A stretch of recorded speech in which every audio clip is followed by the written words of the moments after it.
I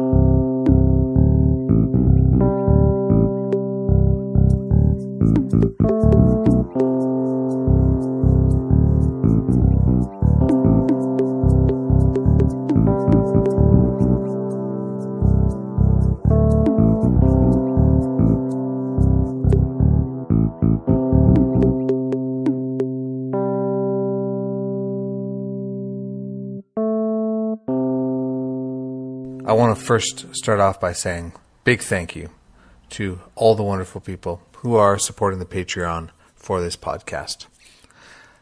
They are getting some awesome bonus stuff like special recordings, sneak peeks of artwork and other projects that I'm working on, and they are helping grow this podcast. They are helping move towards the goal of providing transcriptions so that deaf people can take part in these conversations. And they are also helping support the work that I do, running down guests, getting people on the show, coordinating people in different time zones and on other sides of the planet. And finally, they're helping improve the production value of this podcast by allowing me to start considering acquiring better equipment and get away from some of the janky duct tape together process I've been doing for a long time. If you dig the podcast, jump over to patreon.com/thehermitslamp and pitch in. Every dollar helps.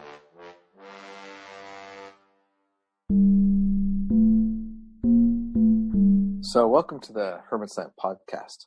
I am here today with Paige and Zaferiou, and she is a tarot reader and all-around magical being, and I thought it was time for us to have some conversations so that people could get to know her and see what she's about. So for people who don't know you, Paige, who are you? What are you up to? What's going on over there? Hi, Andrew. I'm. Thank you so much for having me, first of all. It's such a pleasure to be here on your esteemed podcast. My whole dealio, I guess, is I'm a so-called eclectic shamanic artist, which is a bunch of words that means I use a variety of different media, very eclectic media, to do a variety of things. I am a tarot reader and an astrologer and a ritualist and spirit-initiated shaman, as well as a fine artist. I do watercolors, book binding, artist books, tarot and oracle decks, and other visual media. And all of it really is united by my very Aries enthusiasm. That's really my jam. I just love being here. I'm so happy to be an incarnated being right now. What a time to be alive. Definitely. What a time to be alive, huh? So when I hear you talk about all the things that you're up to, I feel like, hey, you and I have this in common, right? Like, an artist and a rich, and many of those things, maybe not the astrologer part. I don't feel it's more of an amateur thing for me than a more serious thing. But how do you sort of hold that together? Oh, that's a good question. Well, I guess I'll start by saying that for the context in my life, I am someone who has been diagnosed with ADHD from a very young age, maybe an unusually young age. When I was about 7 years old, I was recruited for a medical study at Mass General Hospital on girls with ADHD, and I was part of that medical study for 13 years. And so the context for my life has always been one who is able to hold many things in the sort of container of my mind, practice, and daily life with, if not ease, a sort of natural, just sort of that just is how it is. There's always been a lot going on in my life. And the juggling act has been something that I guess you could apply the old saying of it's about the journey, not the destination. there is a certain enjoyment I get from juggling all the things that I do and all the different pieces. And part of that joy is in pattern recognition, is in looking for the patterns between things that might seem to be very different, but they have a sort of underlying unifying pattern of some kind, and finding out what that is has been part of the joy for me, even if it's not readily apparent. And even if I still don't quite have all the answers for what that might be, it's something I enjoy very much, that mystical, constant searching for, why do I do the things I do? What is it about this that draws me? Why am I called in this direction? And surrendering myself to the joy of the journey and the joy of seeking those answers, which is definitely a big part of being a shaman as well. And the shamanic technology is about the journey is the experience. The journey is the answer. The question is the answer. Being able to hold all those things at one time. Yeah, I dig it. I feel like for me, the sort of diversity of what I do is more.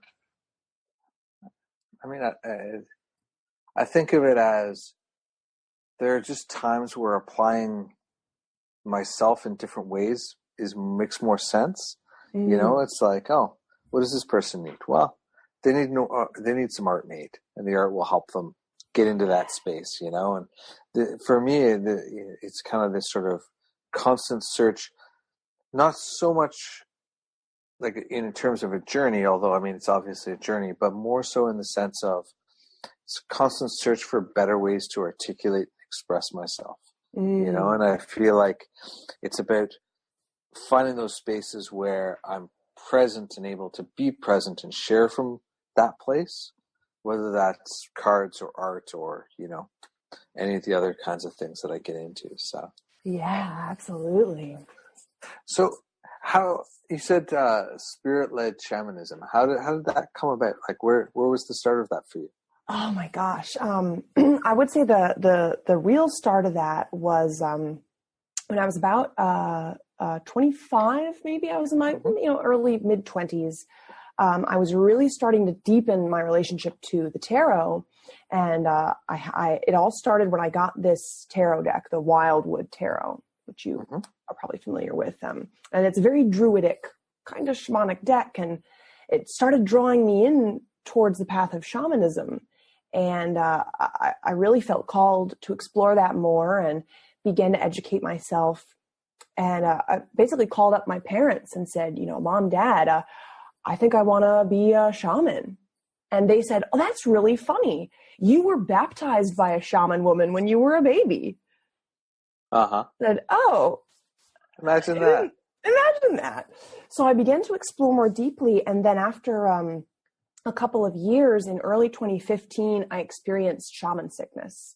Very suddenly, very frighteningly, the unexplained illness that mimics physical death, under the tutelage of an initiatory helping spirit who had been in my life for about a year and a half, really, really strongly.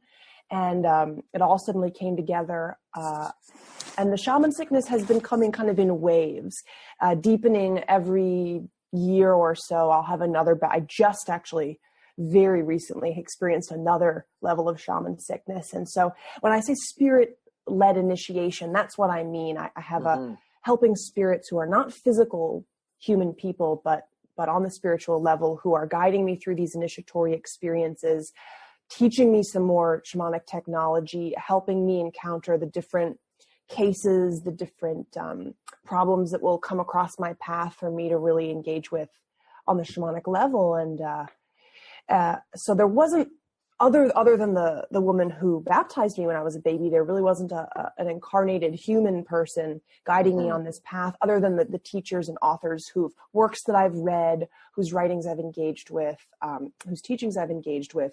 It's never been a one-to-one physical mentorship on this path so far, with the exception of the other shamans I've encountered, who are fairly few and far between.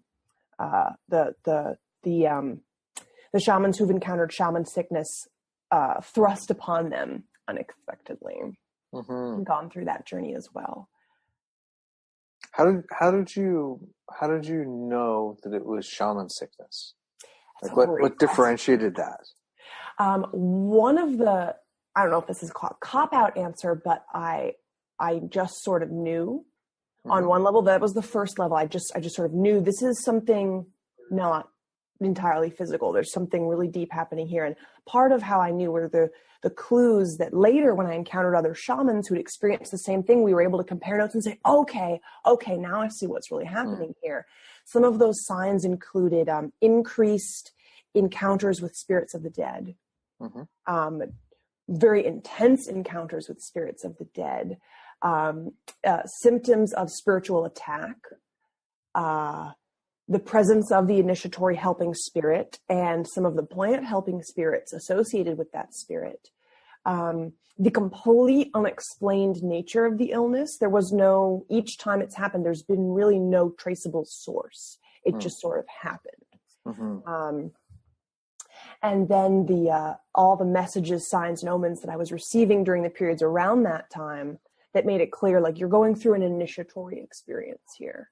And it wasn't all nicely, neatly revealed at one time. Like, here's what's happening. Here's why. Here's who we are as part of your team. Like, enjoy this nice, clarified experience. here's your access card to the Batcave, right. You know, and you're now on the team, right? Here's your welcome package. Read through your pamphlets.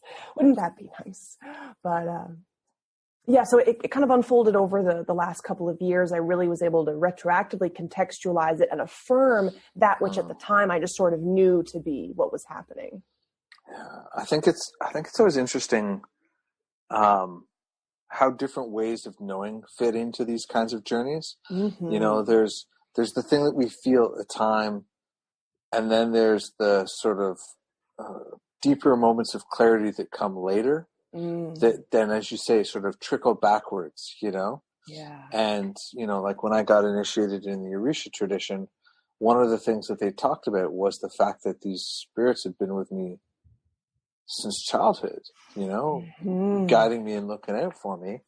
And, you know, it's like, I mean, I grew up in small town Ontario. It's not something that I expected, you know, and yet I knew that the influence of spirit was there for a long time, right? So yeah, exactly. Yeah, that's a good way to put that. Yeah, it's always a challenge, you know, because I run a store, because it's open. You know, I deal with anybody off the street a lot. People often arrive with such like concrete ideas of what's going on, and I'm always like, "Oh, slow down, Let's find out. Let's see what it is now. Maybe so, right? And then let's explore and verify, and then deepen that understanding, and you know the sort of, and then we'll get to that moment that you're talking about where it starts to congeal into you can see what the actual story is. Yeah, definitely. There's almost like a detective kind of element to it, where you're gathering your evidence, you're observing, but you're trying not to judge, and just be like, okay, I'm just going to be with what this is. What is this? Yeah. And what are my extra senses telling me about this that I might not be able to verify yet with actual evidence, but I'm just going to be with that and see how it plays out over time. Yeah, exactly. So how does the art fit into it for you? Oh, the art. That's something as well as the spirit that's just always been there, but it's been a little bit more clearly defined through the years, because it's a little bit more, it's easier to kind of contextualize art. And I come from a family of artists. I don't necessarily come from a family of shamans. So I always had the artistic context for my life that enabled me to really dig into that and to have that as this support and this means of exploring my experience. Art was always something you could turn to dig into that. And it took me until college to find really my medium and my happy place. I was extremely fortunate. I studied at the University of Massachusetts in my home state. And it just so happened that one of the professors there was a renowned watercolor artist named Richard Yard, who has since passed. Rest in peace. He was an absolute master of the craft, and really taught me a lot about the medium and created a space for me to really say, wow, this is for me. And it was just like that with the tarot. Tarot was not my first divination tool. The I Ching was my first divination tool. My mother taught me to throw the I Ching as a teenager, but when I encountered the tarot as a fine artist, I was like, oh man, this is it. This is the stuff right here. Words and pictures and symbols. Sign me up. So down. Yeah. And then realizing that I'd been painting like a watercolorist all those years, but I didn't have the skills with the medium because it's a very difficult medium. Yeah. Notoriously so. But with the confidence of a great master behind me to explore that, get to know that, and then take it from there kind of. So watercolor has always been my primary medium since then. And when you were talking earlier about all the different things that you do and the different ways we can kind of understand that for ourselves, the first thing I thought of was fine art, was how even though you might have your medium that you work in and your type of work you do, I tend to be a portrait artist. I tend to be a fairly figurative, illustrative artist. But I get a lot of influence from other disparate art branches, I guess, and artists who've gone before. And engaging with other artists as ancestors of spirit has been one of the things that's really bridged the gap for me between the visual arts and the spiritual arts, the sacred arts. Recently, here in Salem, there's an exhibit at the Peabody Essex Museum on Georgia O'Keeffe, for example. And it's a very unique exhibit. It looks at her as a sort of icon of modern style, is the phrase they're using. So it's not just her art, but also photographs of her, also her clothes that she made, her shoes that she wore, her jewelry that she wore, and it piecing together this narrative of the unified, not only the art she was making, but the way she lived her life, all cohesing together in this, this beautiful tapestry of existence that really spoke to me as both a visual artist and a spiritual artist, if that makes sense. It does. I mean, I think that, the sort of notion of, my friend Fabeku would call it lineage, right? Yes, yes. And like, I think of, I don't think a lot of artists as part of my lineage, but I like really strongly identify with both sort of Dali and Andy Warhol as sort of profound influences, and I find that I turn to that at different times to sort of reconnect with what does it mean to be an artist, and in some cases, what does it mean to be sort of like a wild artist, or this sort of like out there on the edges of like where art and life and context and style and all of these things coalesce, right? And they all have symbolic power that could be accessed in one way or another, So, and I think that there are those artists that really bring that forward in a way that makes a lot of sense for me, and it reminds me to sort of allow that to continue to unfold in my own life, Yeah, So, absolutely. Yeah.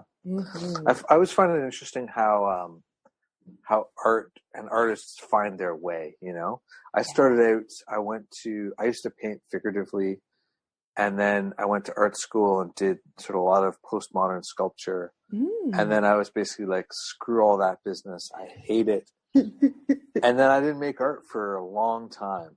And then I got back into painting, with like gouache and stuff, and going back to, very figurative stuff. And then starting maybe about 5 years ago, I realized as I was like looking for like less and less hairs on my brush so that I could make finer and finer details, I was like, I want to change this direction up. I want to shake it up. And so I started moving into such a much more open and exploratory kind of way.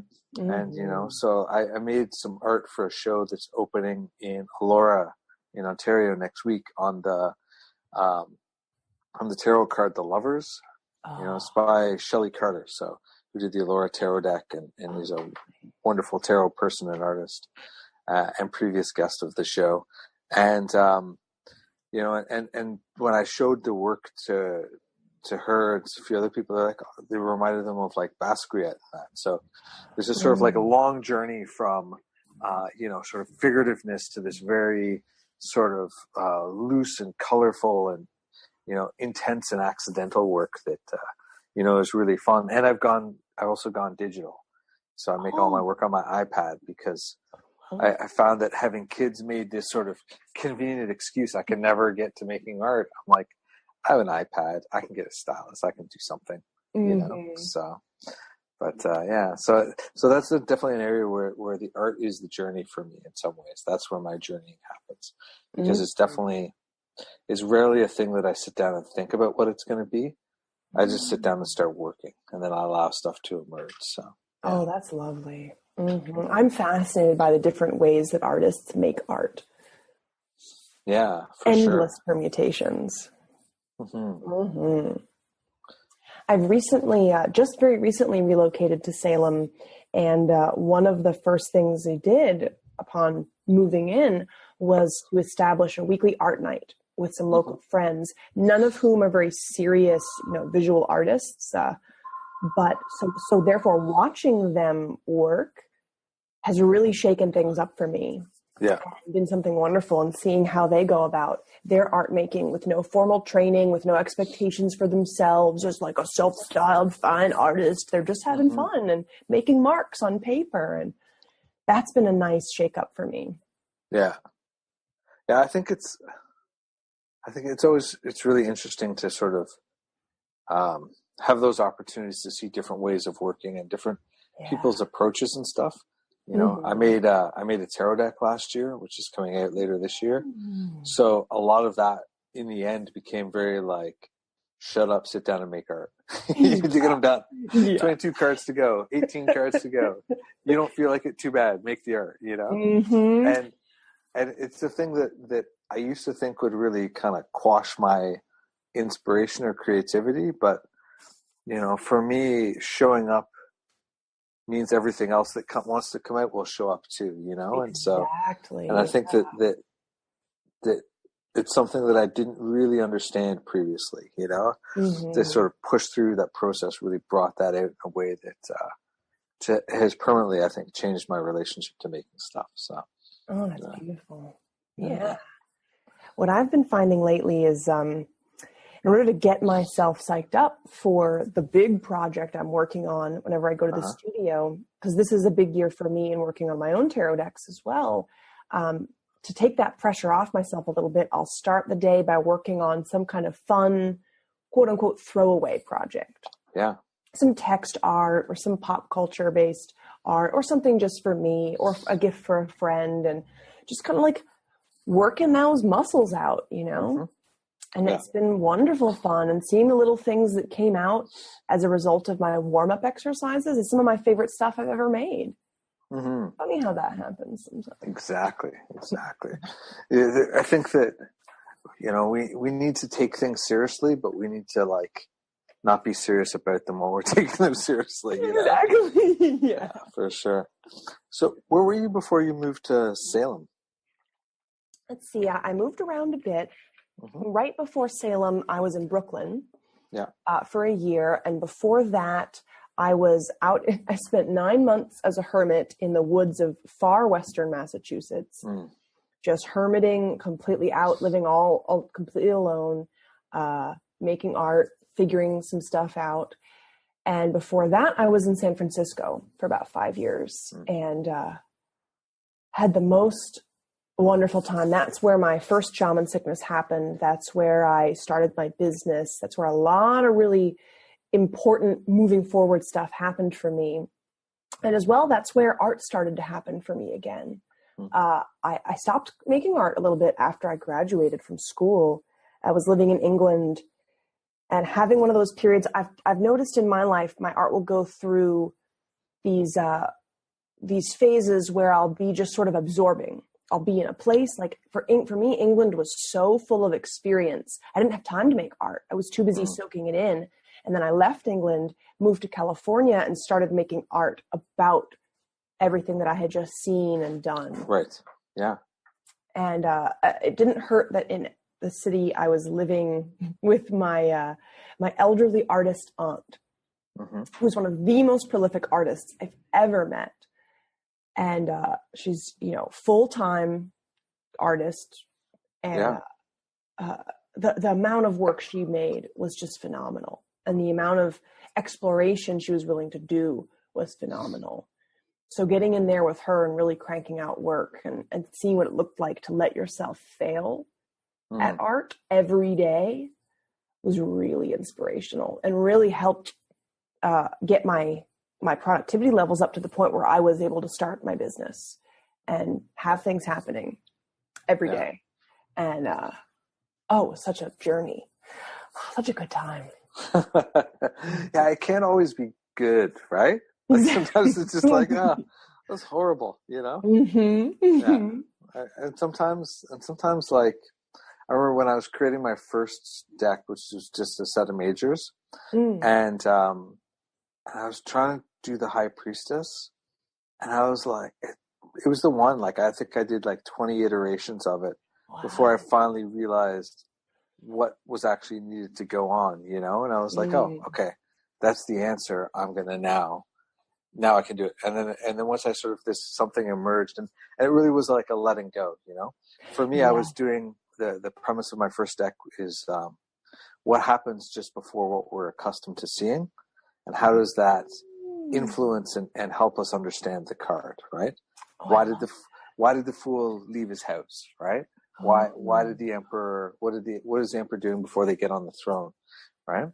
And what was the High Priestess doing before, she sat there, in contemplation, right? And I kept trying to draw her face. And in the end, what I realized was that the thing that the High Priestess does, even though it's already such an inward card, that she's even more inward before that, And so I ended up drawing the back of her facing her altar and praying and sitting and contemplating spirit directly, right? It was just like, it was one of those things. I was like, what's her face look like? What's her expression? What she's doing, right? And in the end, it was like, I don't know. I have no idea what her face looks like. And it was that kind of giving that up that allowed it to unfold and become what I thought was really great in the end. So, yeah. That right there, that's it. That's what for me, what the intersection between the fine art and the shamanism really came to life was the shamanism allowed me to listen even more closely to the art that wanted to come out and not to impose my will as creator, but to just let it come through me and just to listen and to treat it as a living spirit thing that wanted to get physical form. It started to flow so much better with my own tarot decks that I'm working on. Now it's not me trying to come up with the best idea. I'm just letting it tell me what it is.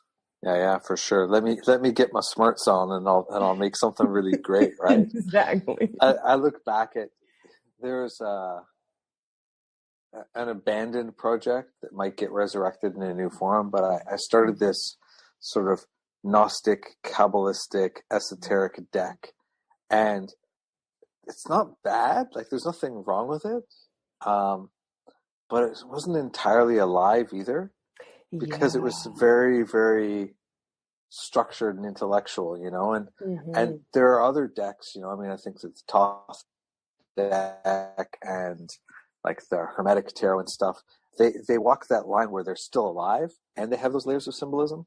But when I was working on this deck, it never got there, right? It was very mathematical in its way, and that kind of didn't work out very well in the longer run of that arc. So yeah, we'll see. Yeah. I'm curious how moving around has impacted your shamanic stuff. Are you a shaman of place, or do the spirits just follow you wherever you go and adapt? I'd say a little bit of both.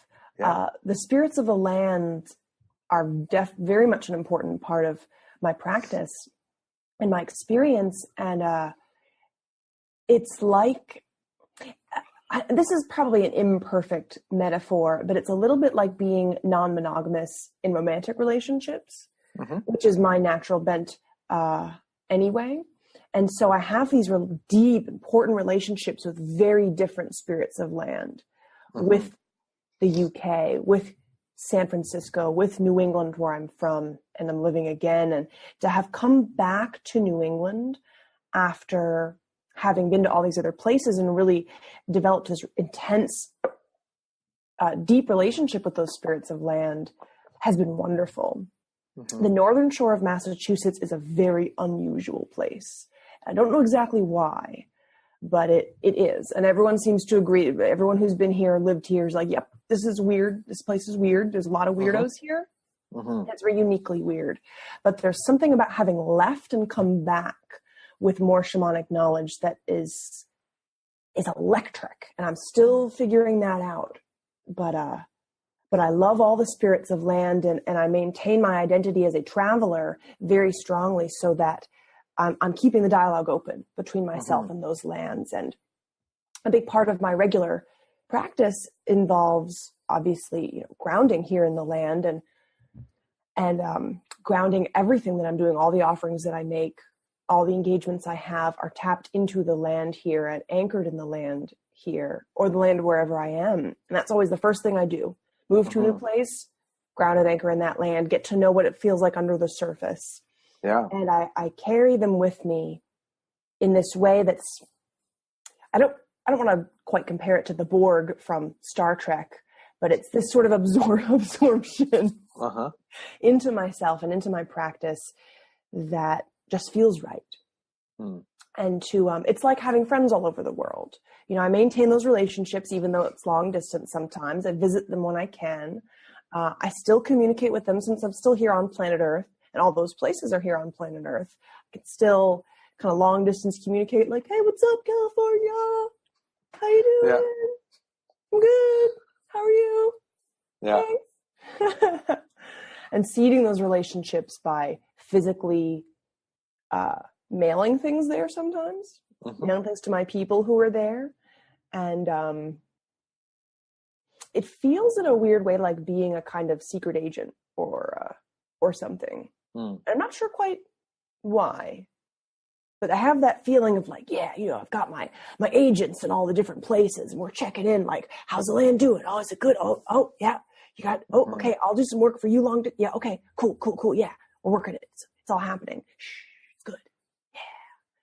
Yeah. And I get a lot of loving flack from my mother about this.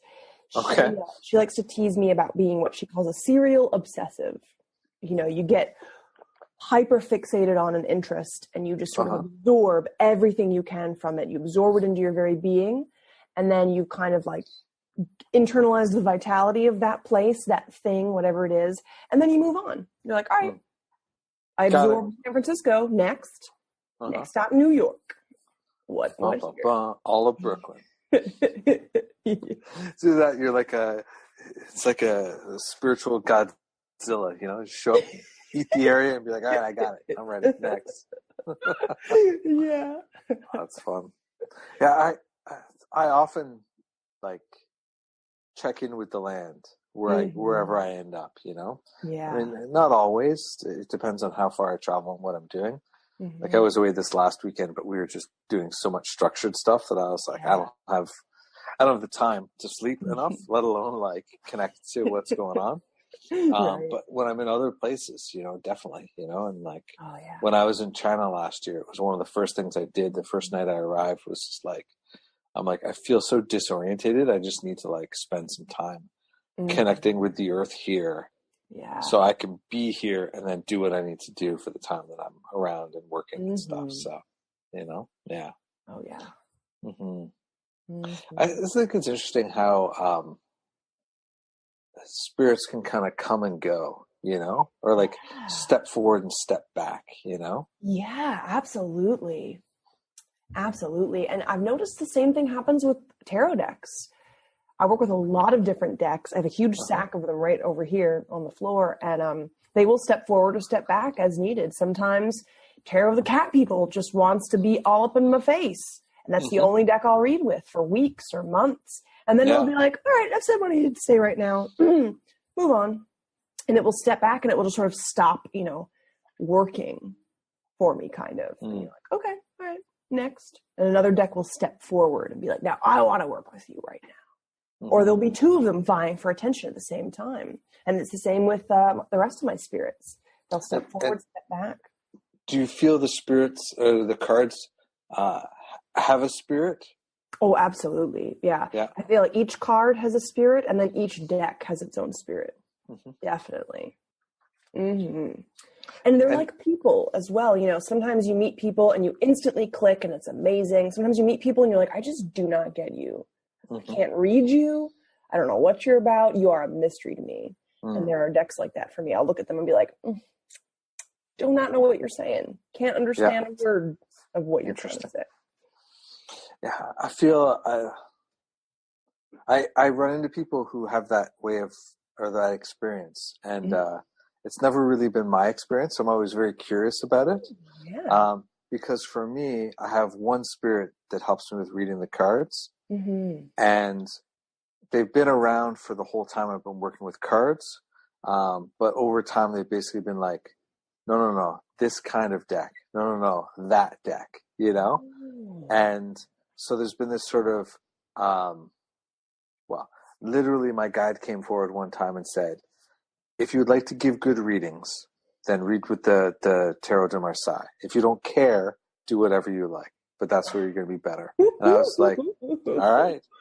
And then it was this process of nailing down which deck was the one that was most like what she read with when she was alive.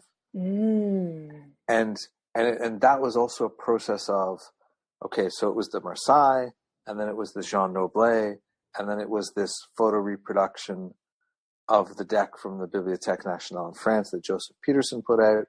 And now she's like, that is not, it's not the deck she had, but it is the closest that she thinks is left that I'll ever be able to get at. Fascinating. You know?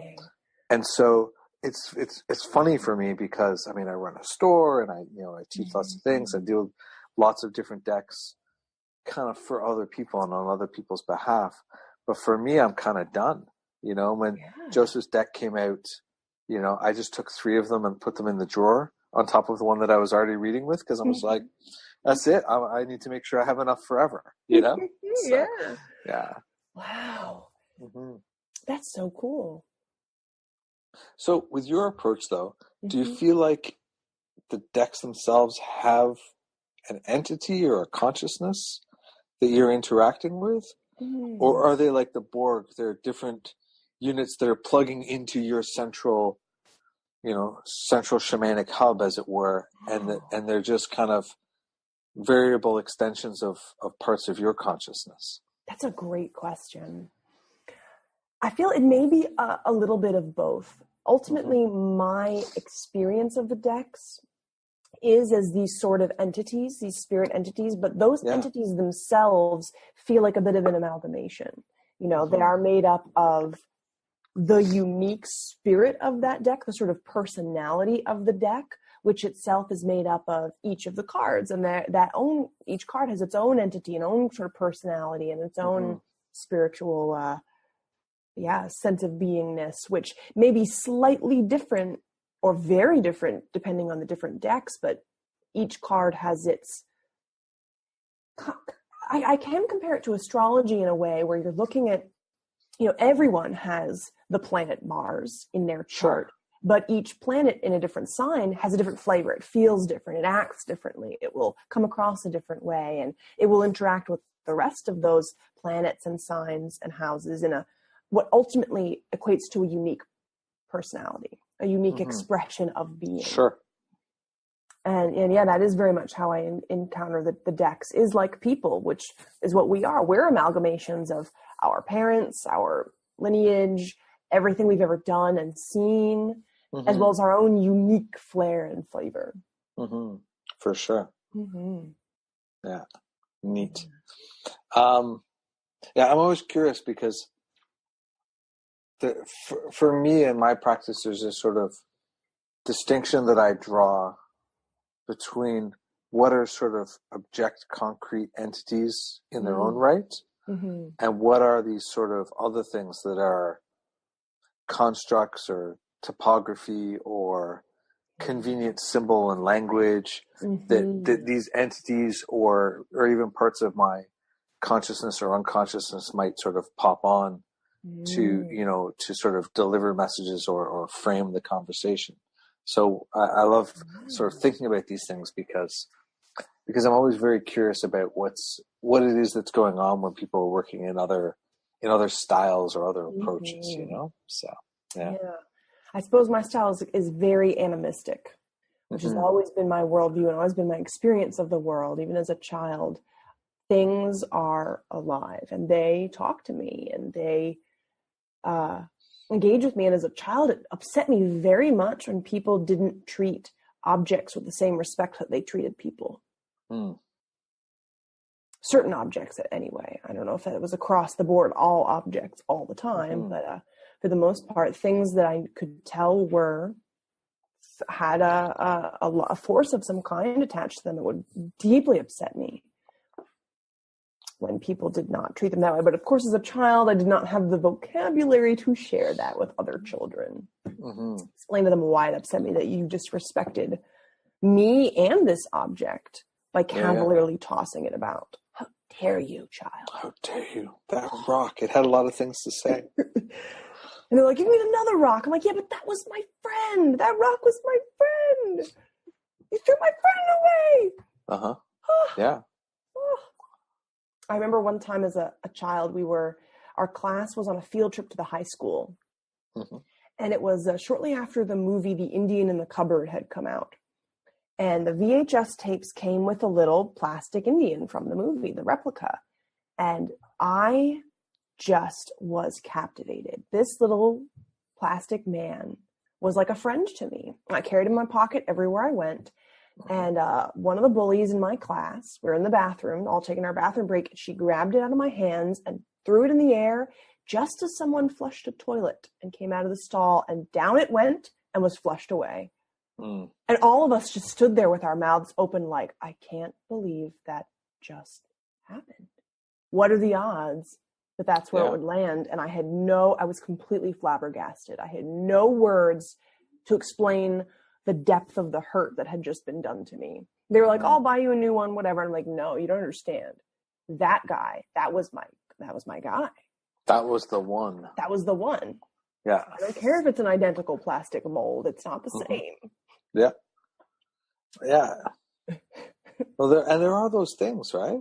Yeah. And it's funny. It's interesting to me too, because there are those things that I work with and use spiritually. Like I often carry like a crystal or other things that I'm kind of working with at a given time. And those things definitely, some of them, they all have an aliveness to them that I work with for sure. Some of them I get so attached to, and some of them when they end up going away, I'm just like, whatever. Like, your time is done. You want to be elsewhere, or what have you, right? And I'm like, it's fine. And then other things, like when they kind of get shuffled somewhere, or like I take them out and realize it's time to have a break, and then they resurface. I was like, wow, how did I ever even stop working with this energy? I used to work with Saint Expedite a lot. Oh yeah. And I recently found, I always kind of knew where it was, but recently sort of came across a painting that I had done of him. Oh. And immediately it started talking to me. And I was like, and it wasn't mad. It wasn't like, dude, you've been hiding me away. It's like, all right, I'm ready. You're ready. Let's go. Let's do some more stuff together. Fantastic. I'm like, all right, let's do it. I love that. Yeah. That is a blessing of getting older. Was learning like, okay, I might misplace this, but it will come back when the time is right. Yeah. As a child, not knowing that the sort of totemic energy attached to that toy could possibly return to me in another form, that it was not intrinsically tied to this little plastic molded toy. As a child, you don't have the context for that. But as an adult spiritual practitioner, realizing, okay, que sera, sera. Yeah, there's not only one way in which that energy can come through to you, right? There's Exactly. not only one place or one kind or Yeah, for sure. And it might be in the best interest for it to step back for a while, for both of you, Yeah. and then come back again and have you realize, oh, wow, yeah, your value is so important to me.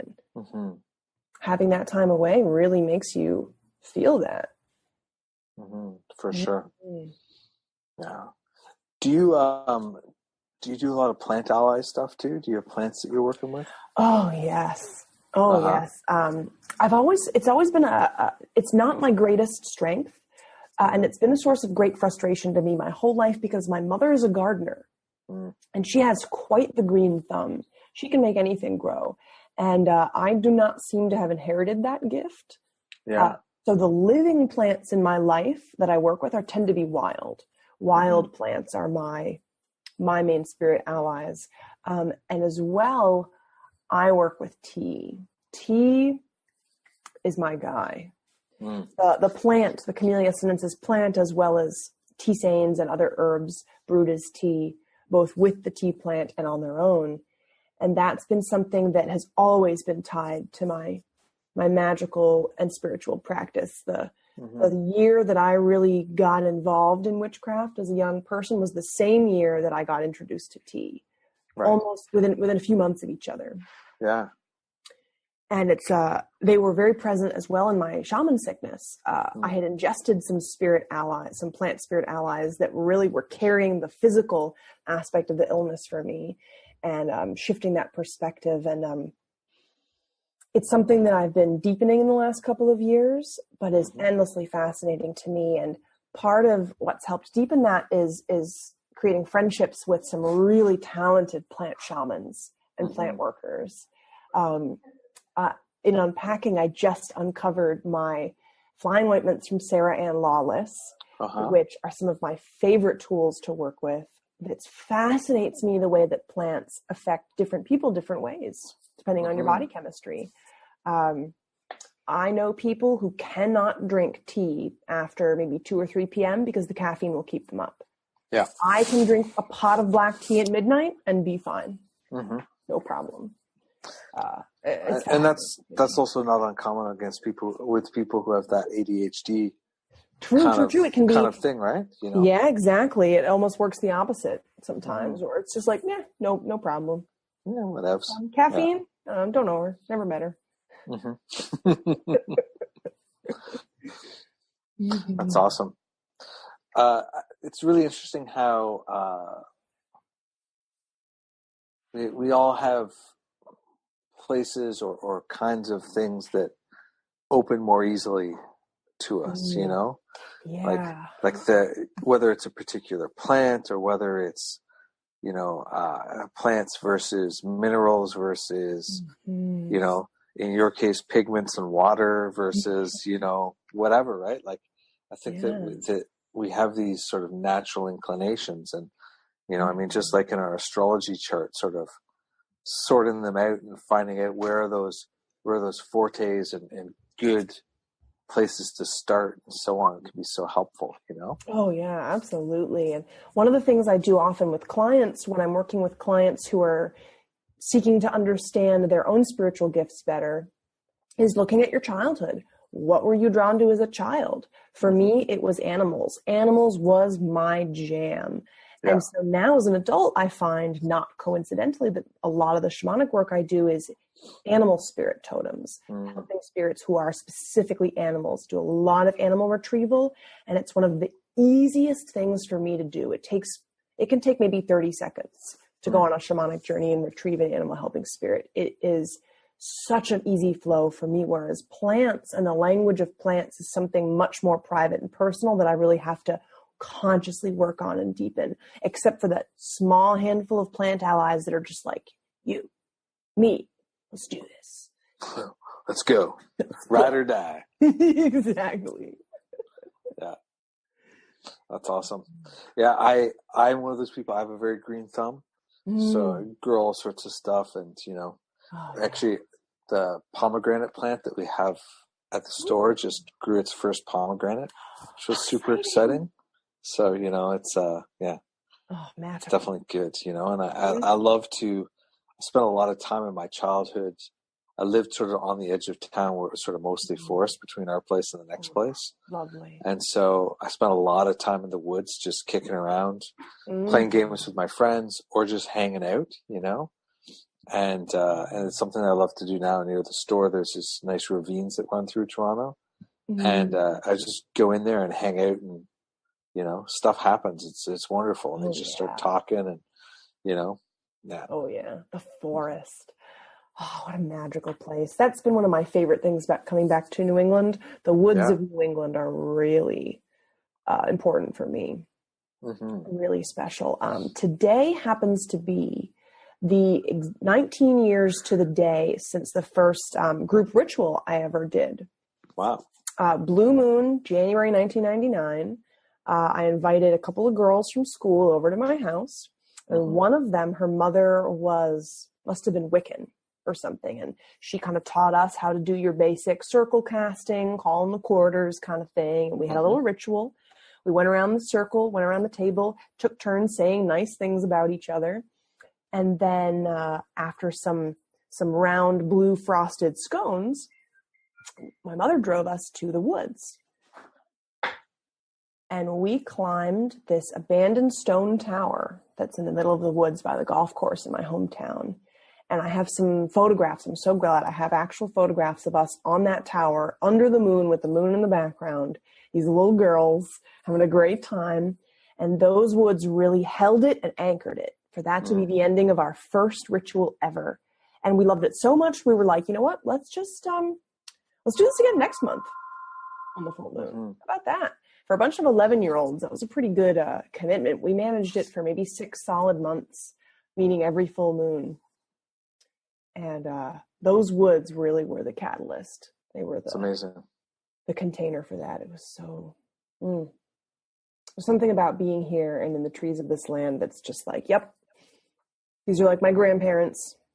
They're taking good care of me. Thanks, guys. I love it. I definitely love it. So if you're listening, go find your trees. Go hang out with them. Let them anchor you. Yeah, spend some time with it, right? Yeah. The last few years, whenever I go to New York and go to Reader's Studio, which is a conference there, at the place where they were having it, there are these cherry trees out front, and they'd usually be blossoming then, so that would be just like all the flowers on the ground. And, you know, after like a few days with like 200 other people doing readings around you and stuff, I'd just be like, I'm overwhelmed. And I'll just go out there and, you know, stand there. And last year I was standing under the tree and the wind came and swirled around me and lifted all those petals up. And it was like this sort of bath of those flowers and the tree. And I had my hands on it, just grounding myself and stuff. I'm like, I'm ready for more. Let's go. You know? It can be so wonderful. Oh, that's beautiful. Oh, yeah. Well, it has been delightful chatting with you.